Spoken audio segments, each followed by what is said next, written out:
स्वागत है आपका। मैं हूं आपके साथ अनुज श्रीवास्तव। उत्तराखंड में बदला मौसम का मिजाज। आपको बता दें, देहरादून समेत कई जिलों में हुई है बारिश। मौसम विभाग ने जारी किया था हाई अलर्ट। 19 और 20 मई को भारी बारिश का था अलर्ट। पर्वतीय जिलों में ओलावृष्टि की जताई थी संभावना। मैदानी जिलों में चल सकती है तेज हवाएं। बड़ी खबर हम आपको बता रहे हैं, उत्तराखंड में मौसम का मिजाज बदला है। देहरादून समेत कई जिलों में तेज बारिश हुई है। मौसम विभाग ने जारी किया था हाई अलर्ट और 19 और 20 मई को भारी बारिश का था अलर्ट। पर्वतीय जिलों में ओलावृष्टि की संभावना जताई थी। मैदानी जिलों में चल सकती हैं तेज हवाएं। बड़ी खबर हम आपको बता रहे हैं, मैदानी जिलों में तेज हवाएं चल सकती हैं। पर्वतीय जिलों में ओलावृष्टि की संभावना जताई गई थी मौसम विभाग की ओर से, और मौसम विभाग ने जारी किया था हाई अलर्ट। 19 और 20 मई को भारी बारिश का अलर्ट जारी किया था।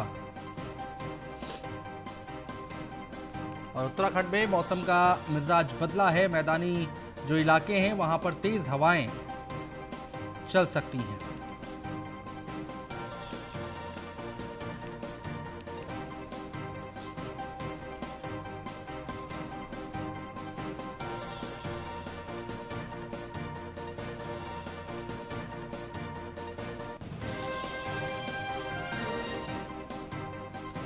बड़ी खबर हम आपको बता रहे हैं, कई जगहों पर भारी बारिश हुई है। देहरादून समेत कई जिले ऐसे हैं, कई जगहें ऐसी हैं जहां पर भारी बारिश हुई है। 19 और 20 मई को भारी बारिश का अलर्ट जारी किया गया था।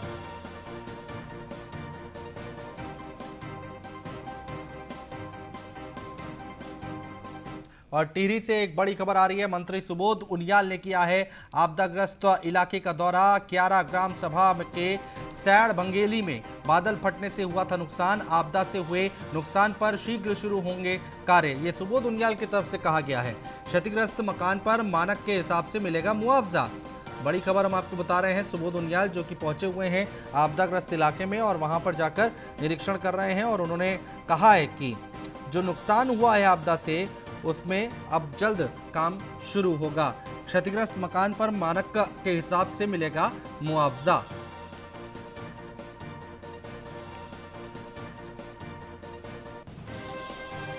टिहरी से खबर है, मंत्री सुबोध उनियाल ने आपदाग्रस्त इलाके का दौरा किया है। क्यारा ग्राम सभा के सैड़ भगेली में बादल फटने से काफी नुकसान हुआ था।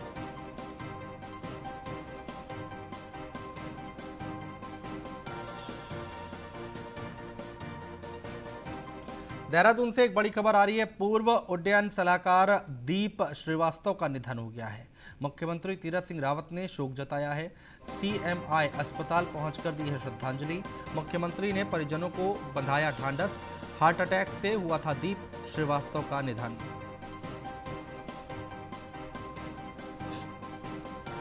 तो पूर्व उड्डयन सलाहकार दीप श्रीवास्तव जिनका निधन हो गया है, मुख्यमंत्री तीरथ सिंह रावत ने शोक जताया है। सीएमआई अस्पताल पहुंचकर श्रद्धांजलि दी है। मुख्यमंत्री ने परिजनों को ढांढस बंधाया है। हार्ट अटैक से हुआ था दीप श्रीवास्तव का निधन।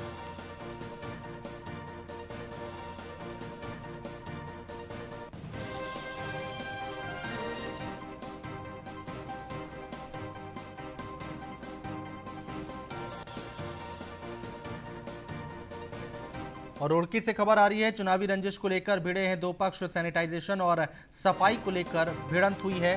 ताहरपुर में दो पक्षों के बीच विवाद हुआ है। निवर्तमान प्रधान पति पर गोली चलाने का आरोप है। गांव के एक युवक और उसके भाई को गोली लगी है।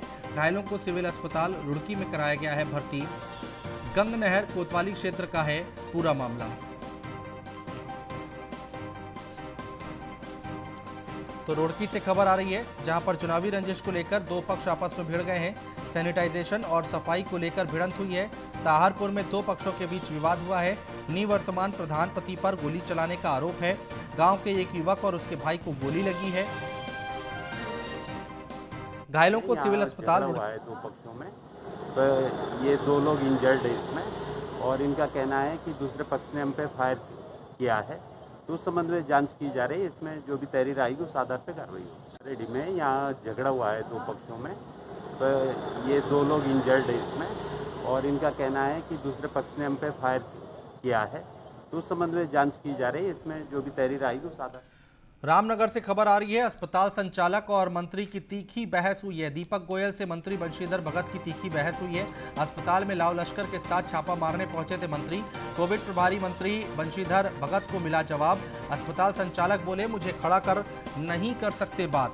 अस्पताल संचालक दीपक गोयल बोले, मैं अपराधी नहीं हूं। मौके पर मौजूद अफसरों ने मामला शांत करवाया। पीपीडी मोड पर संचालित है रामनगर का संयुक्त अस्पताल।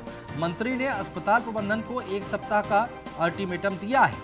ब्लड बैंक और सिटी स्कैन सुविधा शुरू करने का अल्टीमेटम दिया गया है। अस्पताल प्रबंधन को मंत्री भगत ने सख्त कार्रवाई की चेतावनी दी है।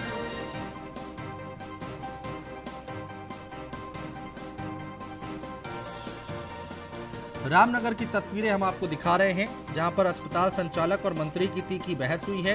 दीपक गोयल से मंत्री बंशीधर भगत की तीखी बहस हुई है। अस्पताल में लाव लश्कर के साथ छापा मारने पहुंचे थे मंत्री जी।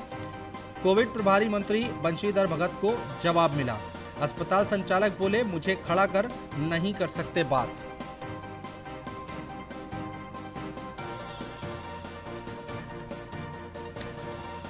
अस्पताल संचालक दीपक गोयल बोले, मैं अपराधी नहीं हूं।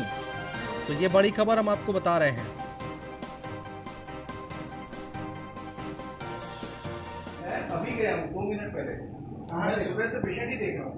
आपके आदमी ने बताया हमको कि आप कार्यालय में। जी, मैं कार्यालय में भी गया था। हॉस्पिटल में गया था। पहले तो ये कहा कि तबीयत खराब है।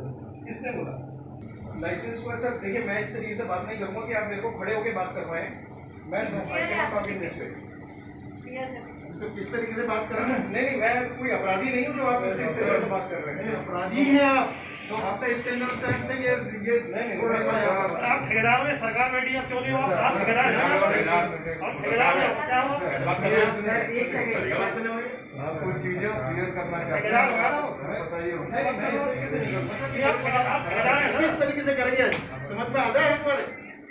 आप किस तरीके से करेंगे आपके बता ब्लड बैंक का ये है, आपने मेरे को लेटर दे दिया, मैं उसके ऊपर कार्रवाई कर रहा हूँ। कोविड वैक्सीनेशन इसमें चल रहा था अभी तक, अब खाली हुआ है। जैसे ही हमारे को पूरी व्यवस्था मिलेगी हम करवा देंगे।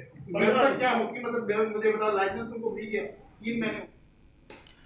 और देहरादून से एक बड़ी खबर आ रही है। आईएएस शत्रुघ्न सिंह को बनाया गया है सीएम का मुख्य सलाहकार। 28 फरवरी 2022 तक के लिए अस्थायी तौर पर नियुक्ति। शत्रुघ्न सिंह ने कल मुख्य सूचना आयुक्त के पद से दे दिया था इस्तीफा। 1983 बैच के आईएएस अफसर हैं शत्रुघ्न सिंह। तो ये बड़ी खबर है, अपडेट आ रही है, वो हम आपको बता रहे हैं।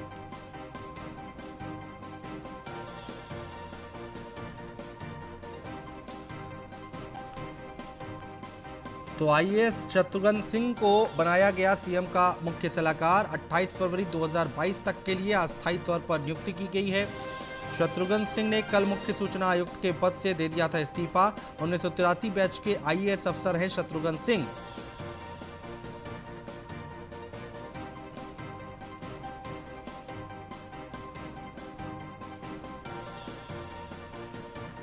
तो देहरादून से इस वक्त की बड़ी खबर। आईएएस शत्रुघ्न सिंह को बनाया गया है सीएम का मुख्य सलाहकार। 28 फरवरी 2022 तक के लिए अस्थायी तौर पर नियुक्ति दी गई है। शत्रुघ्न सिंह ने कल मुख्य सूचना आयुक्त के पद से दे दिया था इस्तीफा।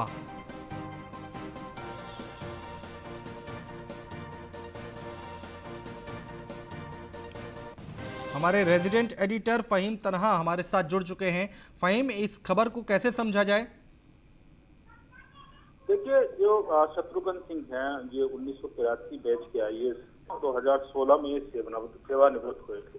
अगर शत्रुघ्न सिंह के कार्यकाल को और उनके जीवन को देखते हैं तो उनके लिए सहमति संघ परिवार में भी कही जा सकती है, बीजेपी में ऊपरी स्तर तक भी सहमति कही जा सकती है, क्योंकि उनके पास प्रधानमंत्री कार्यालय का एक अच्छा अनुभव है और पूर्व प्रधानमंत्री अटल बिहारी वाजपेयी के साथ भी उन्होंने काम किया है। उस लिहाज से देखते हैं, और उनका जो कार्यकाल उत्तराखंड में भी है बहुत सुलझावा और एक बहुत ही काबिल अफसर के तौर पर उनको माना जाता है। और रिटायरमेंट के तुरंत बाद उनको मुख्य सूचना आयुक्त उत्तराखंड का बनाया गया था, जो कि नवंबर कार्यकाल उनका समाप्त हो रहा है। अगर उनकी पूरी उपलब्धि को देखते हैं, प्रोफाइल को देखते हैं, तो वो वही देख करके जो अभी लगता है, इसी तौर पर कहा जा सकता है कि मुख्यमंत्री ने उनको अपना मुख्य सलाहकार नियुक्त करने का फैसला लिया है। और चूंकि ये चुनावी वर्ष है, इसमें बहुत बड़ी चुनौती है सरकार के ऊपर और मुख्यमंत्री तीरथ सिंह रावत के ऊपर भी, क्योंकि वो अभी 10 मार्च को मुख्यमंत्री बने हैं और ऐसे चुनावी वर्ष में बहुत सारे निर्णय लेने हैं सरकार की परफॉर्मेंस से संबंधित।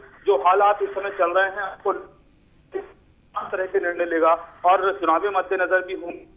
कोरोना काल की एक बड़ी चुनौती है, दूसरी विलय संगत की एक बड़ी चुनौती है। इन तमाम चुनौतियों से पार पाने के लिए मुख्यमंत्री को एक ऐसे सलाहकार की आवश्यकता थी जो होता है मुख्यमंत्री कार्यालय की बेहद सुलझा हुआ हो, एक अच्छा अनुभवी हो, तजर्बे हो, जो दिल्ली केंद्र से लेकर के राज्य तक के काम के अनुभव हो। ऐसे में शत्रुघ्न सिंह का चयन एक बहुत उम्मीद भरा माना जा रहा है और मुझे लगता है कि जिस तरीके का शत्रुघ्न सिंह एक अफसर रहे हैं, उन्होंने मुख्य सचिव रहे हैं राज्य के और दिल्ली में भी काम किया है, तो उनके अनुभव का लाभ जरूर मुख्यमंत्री को मिलेगा और वो तमाम पहलुओं को देखते हुए संभवतः मुख्यमंत्री ने फैसला लिया है कि शत्रुघ्न सिंह को उन्होंने मुख्य सलाहकार नियुक्त किया है। जी, बहुत शुक्रिया तमाम जानकारी अपडेट हम तक पहुंचाने के लिए।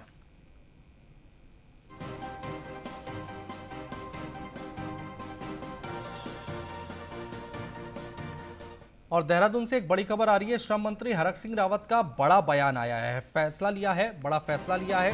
30 लाख कर्मचारियों को फ्री इलाज का फैसला लिया है। अफसरों को सभी औपचारिकताएं पूरी करने के निर्देश दिए हैं। ईएसआई के तहत आने वाले कर्मचारियों का फायदा होगा। कर्मचारियों का कोविड का इलाज फ्री में होगा। राज्य में 30 लाख कर्मचारी आते हैं। ईएसआई के तहत हरक सिंह ने सभी सूचीबद्ध अस्पतालों को सहयोग के लिए कहा है।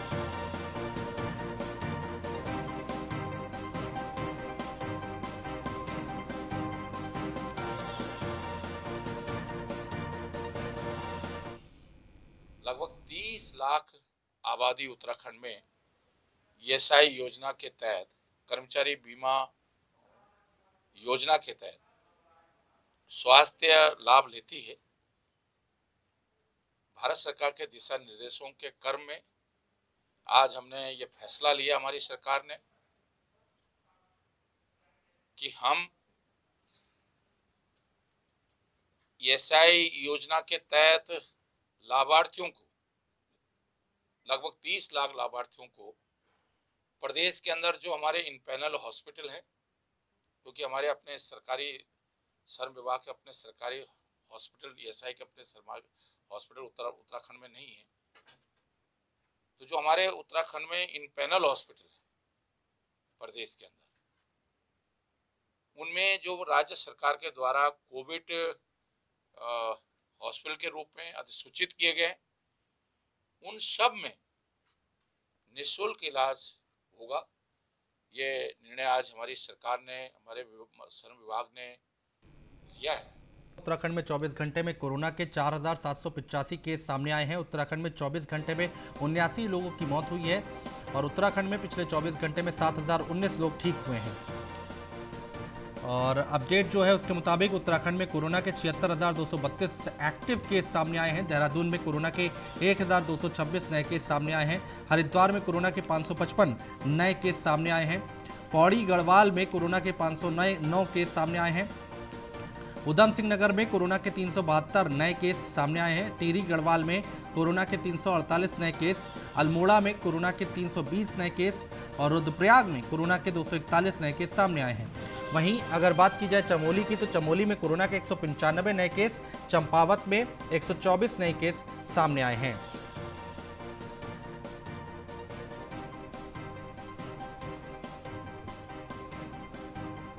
तो क्या कुछ अपडेट है कोरोना को लेकर, वो हम आपको लगातार बता रहे हैं।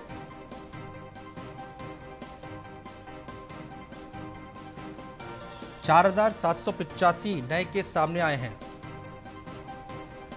और 79 लोगों की मौत हुई है। 7,019 लोग ठीक होकर अपने घर गए हैं। 76,232 एक्टिव केस हैं। 1,226 नए केस हैं देहरादून में और हरिद्वार में 555 नए केस हैं।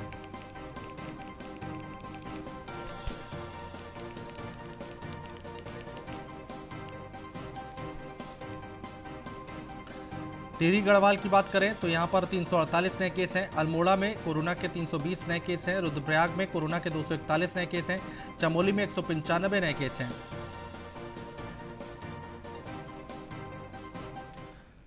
देहरादून से खबर है, मौसम विभाग के अलर्ट पर सरकार सतर्क है। आपदा प्रबंधन विभाग ने रेड अलर्ट पर एडवाइजरी जारी की है। सभी जिलों को एडवाइजरी जारी करके अलर्ट पर रहने को कहा गया है। पीडब्ल्यूडी, एसडीआरएफ और स्थानीय आपदा रेस्क्यू टीमें मुस्तैद रहने के निर्देश दिए गए हैं।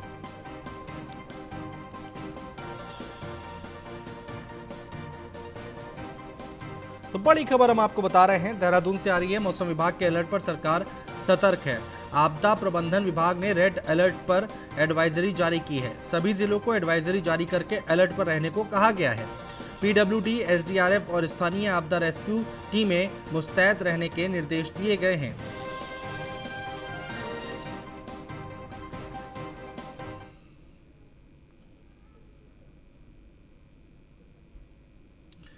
और हमारे रेजिडेंट एडिटर फ़हीम तन्हा हमारे साथ जुड़ चुके हैं ज़्यादा बातचीत करने के लिए।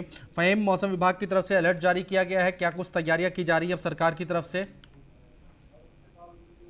देखिए, सरकार ने मौसम विभाग के अलर्ट के अनुसार अलर्ट जारी किया है सभी जिलों और मुख्य तौर पर एसडीआरएफ, पीडब्ल्यूडी, आपदा प्रबंधन की जो जिला प्रशासन की टीमें हैं उनको अलर्ट मोड पर रखने को कहा है। क्योंकि हमने देखा कि पिछले दिनों की जो बारिश हुई उसमें कई जगहों पर अलग अलग नुकसान देखने को मिला है। और ऐसे में चाहे देवप्रयाग की बात करें, चाहे नंदप्रयाग के पास की बात करें, माफ कीजिएगा, जो टिहरी का इलाका है यहाँ की बात करें, और इसके अलावा अगर देखें कि आज से जो मौसम ने करवट ली है उसको लेकर के रेड अलर्ट जारी किया है मौसम विभाग ने, 21 मई तक रहेगा। और इसमें जो पर्वतीय जिले हैं उसमें भारी बारिश और आकाशीय बिजली गिरने का भी इसमें अनुमान है। साथ ही मैदानी क्षेत्रों में बारिश और भारी बारिश कई जगहों पर अनुमान है। तो इसमें नदियों के किनारे, जो नदी के किनारे लोग हैं, आवागमन वाले जो बासिंदे हैं, वहाँ की बात है। और नालों की पर्वतीय क्षेत्रों में जो गदेरे होते हैं उनके पास बड़ी एक आबादी होती है, ग्रामीण क्षेत्रों में काफी घर बने होते हैं,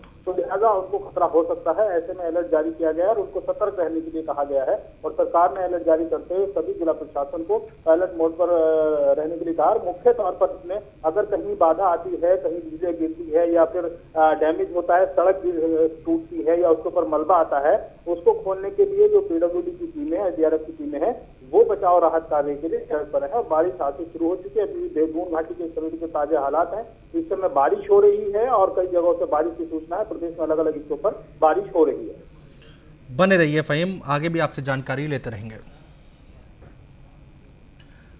और उत्तराखंड से आज की बड़ी खबर आ रही है, सीएम के मीडिया सलाहकार पद से हटाए गए हैं दिनेश मानसेरा। बीजेपी और संघ का विरोध करना पड़ा भारी, सूत्रों के हवाले से ये खबर आ रही है। तो उत्तराखंड से बड़ी खबर हम आपको बता रहे हैं, सीएम के मीडिया सलाहकार पद से हटाए गए हैं दिनेश मानसेरा। और सूत्रों के हवाले से खबर ये है कि बीजेपी और संघ का विरोध भारी पड़ गया है। उत्तराखंड से इस वक्त की बड़ी खबर है। फ़हीम तना हमारे साथ लगातार जुड़े हुए हैं। फ़हीम, यहाँ पर जो सूत्रों के हवाले से खबर है कि बीजेपी और संघ का विरोध किया था, वो अब भारी पड़ता दिखाई दे रहा है क्या?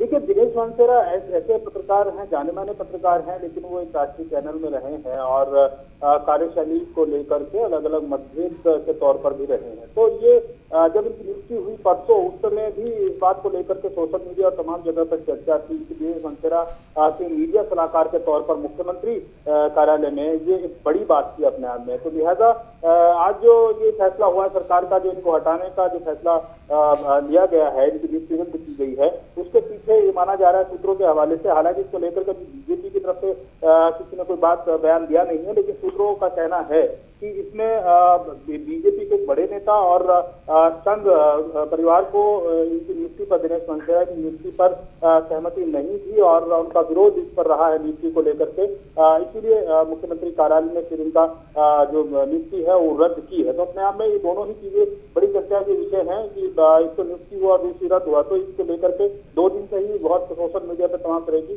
चर्चाएं हो रही थी, जिसकी परिणति अब दिनेश मानसेरा की नियुक्ति को रद्द करके हुई है। बहुत शुक्रिया तमाम जानकारी हम तक पहुंचाने के लिए। और प्रदेश में कांग्रेस की ओर से रक्तदान शिविर का आयोजन किया गया है। राजधानी दून के महानगर स्थित प्रदेश कांग्रेस कार्यालय में दफ्तर में ब्लड डोनेशन कैंप का आयोजन किया गया है। मौके पर कांग्रेस प्रदेश अध्यक्ष प्रीतम सिंह और कई कांग्रेसी कार्यकर्ता मौजूद रहे। देखिए, आज क्योंकि रक्त की बहुत ज़रूरत है और रक्तदान जो है सबसे बड़ा जीवन दान है। इसको लेके आज हमने जो है यहाँ पे इस कार्यक्रम का शुभारंभ हमारे प्रदेश अध्यक्ष प्रीतम सिंह जी ने किया है और अभी क्योंकि पूरे प्रदेश के अंदर जो है ये कार्यक्रम आयोजित हो रहे हैं और हमारी ये कोशिश है कि ज़्यादा से ज़्यादा जो है रक्तदान हो, ताकि जो हमारे साथी लोग हैं, जो हमारे आम जनमानस बीमार पड़ा हुआ है, जहाँ भी उन्हें ज़रूरत है रक्त की, उन्हें रक्त हम देने का काम करें। देखिए, आज क्योंकि और फिलहाल हमारे इस बुलेटिन में इतना ही। नमस्कार।